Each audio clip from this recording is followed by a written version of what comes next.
ஏமா அவன் தான் பொசிஷன் கண்டுபிடிச்சிருக்கான், அதுதான் ஸ்பீடு.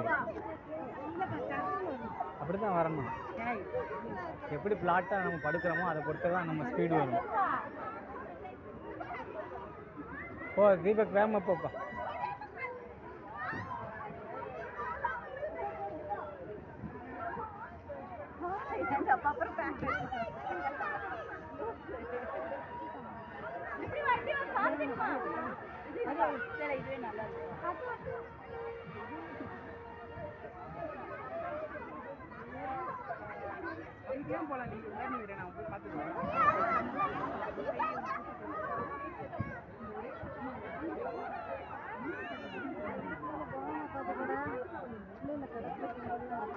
ஏய் தீபக் இங்க தீபக் நீல போதும் போதும் போதும். ஸ்லோவா நேரா போலாம். ஓட ஏத்துறனே. அப்படியே போ.